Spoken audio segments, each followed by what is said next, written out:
Greetings from FORUM Institut for Management. We are here today for another interview for our ESI Funds series. Christian Bercker, the Managing Director of rechenwerk, is joining us today. Christian has more than 20 years of experience, and with his company, rechenwerk, he supports those involved in EU funds implementation or national funds implementation through web applications and business intelligence. He has a wealth of experience, and let's hear more about ESI Funds from him. So let's start with our first question.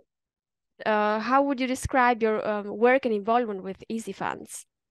So we are, as you said, Viola, busy in the field of IT to support funding programs. And at the moment, we support a few number of Interreg programs, but also other ERDF and ESF programs, and also Horizon.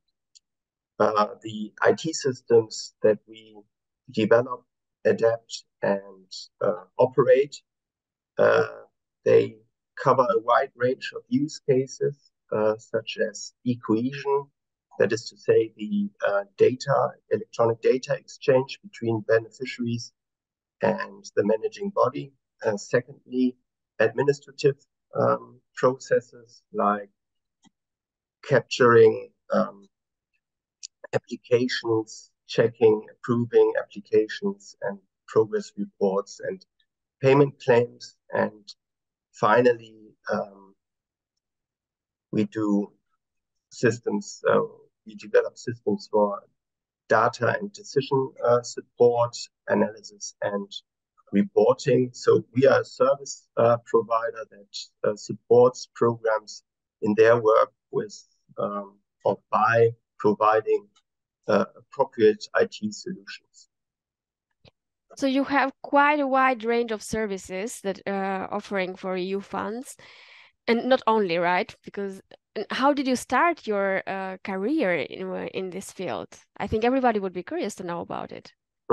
So in 2001, so more than 20 years ago, immediately after university, I worked as a freelance developer for a consulting company.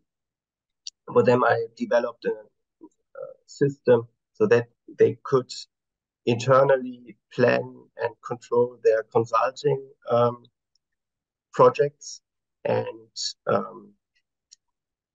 sitting there in the open space office of this consultant company, it happened that I listened to a telephone conversation that one of the consultants had, and she was complaining that she was looking for a developer who is familiar in Microsoft Access, and that the one she wanted didn't come, and that this was critical for the project. And when she stopped her conversation, I addressed her and told her that this is, of course, nothing that one should happen, but that I happened to listen to her conversation, and that I was indeed familiar with Microsoft Access.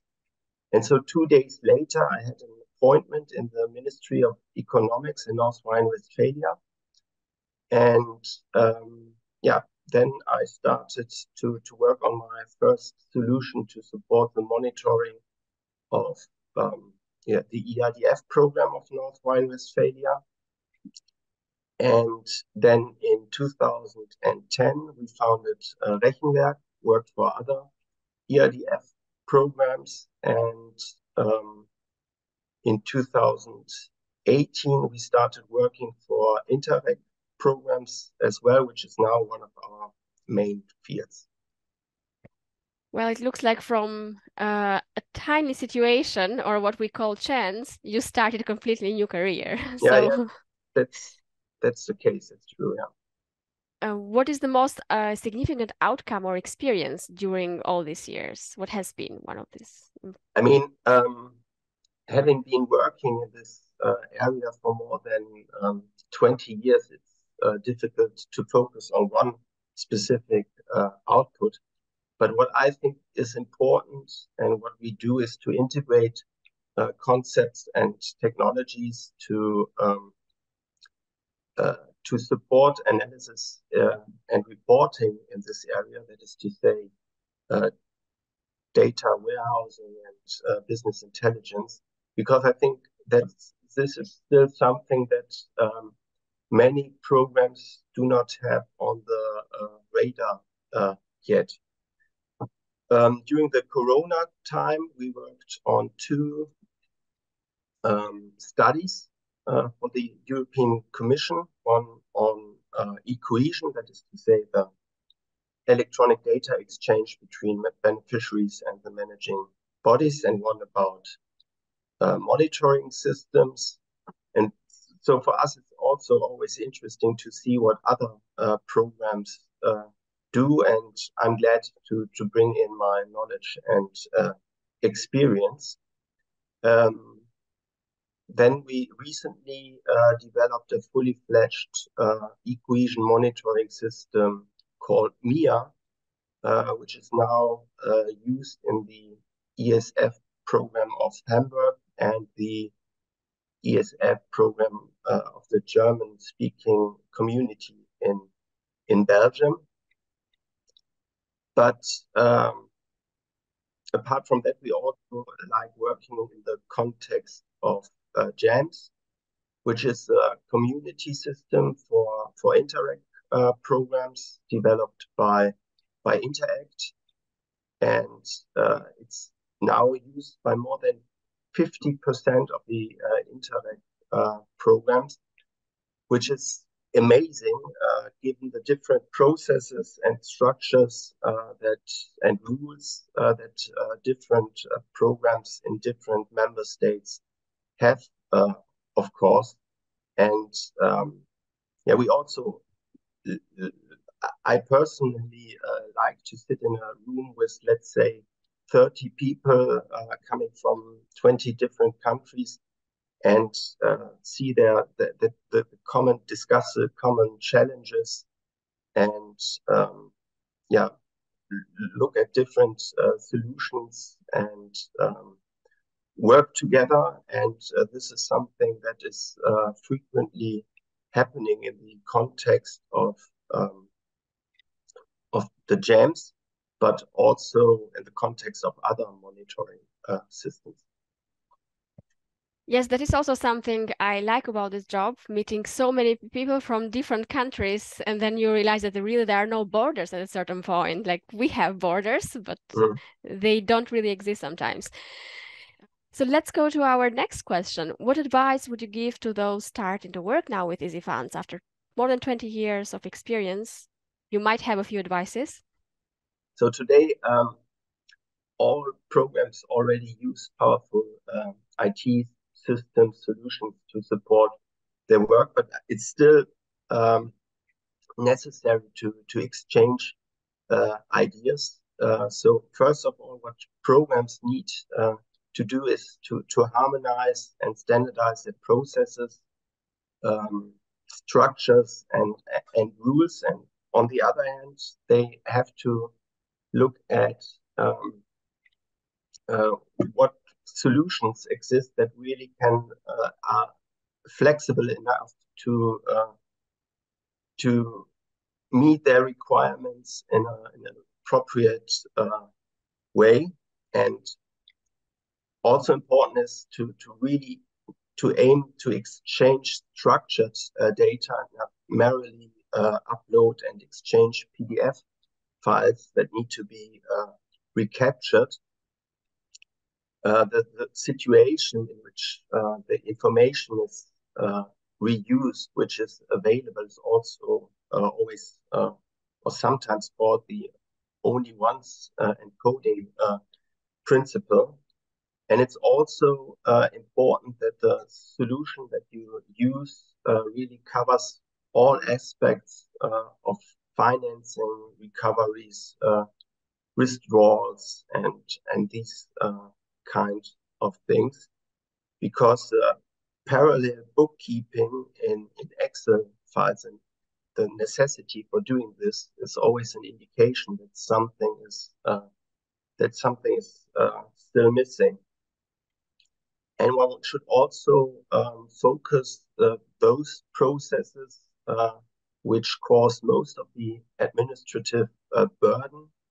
And frequently these include the capturing of expenses, the managing of staff costs, and procurements.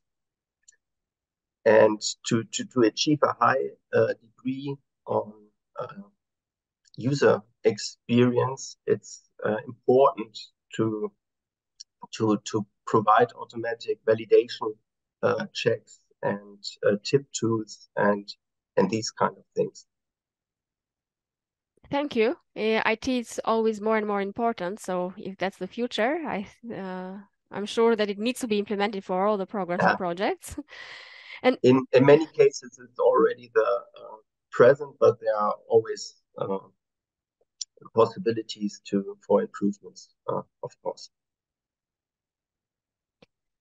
And how to use these funds well, and because you gave an advice that we need, of course, to integrate everything in an IT system, but how to use these funds well and benefit from each other knowledge, because funds and programs are distributed across the EU and they have their own peculiarities. Yeah, that's true. But I mean, the greatest benefit or the biggest benefit of exchanging ideas is, of course, to avoid the necessity to reinvent the wheel all the time. So the identification of best practice examples really make it necessary to exchange ideas. Otherwise, one wouldn't have something to compare the solution with. And there are also sometimes practical questions that need to be solved, like how to generate a specific table that needs to be uploaded in SFC, what kind of technologies are there to support analysis and reporting is another question, or how to master the challenges of e-cohesion. So how to implement an e-signature, or what to do with supporting documents, and also how to standardize and harmonize processes, structures, and rules. So exchanging ideas is always important for continuous improvements. Thank you, Christian. This makes me think of our seminar that we are organizing, and you are supporting me in organizing it, on IT systems for supporting program implementation, because a few of these topics are part of the program, right? What is the main benefit that the participants will have in this seminar? Yeah, I mean, the main benefit for them is to exchange ideas, to see what that the challenges they have are also the same challenges of others, and to see what kind of solutions exist in other parts, in other member states, other programs, and how to move forward. Indeed, one of the added values, or basically the main added value of when we meet in venue with seminars, is exactly that, the networking and exchanging ideas, and knowing that you are not alone in your challenge most of the time. That's true. That's the main thing, yeah. Well, thank you, Christian, for your time, and we are looking forward to meeting you and having you in May for our seminar, and more will come.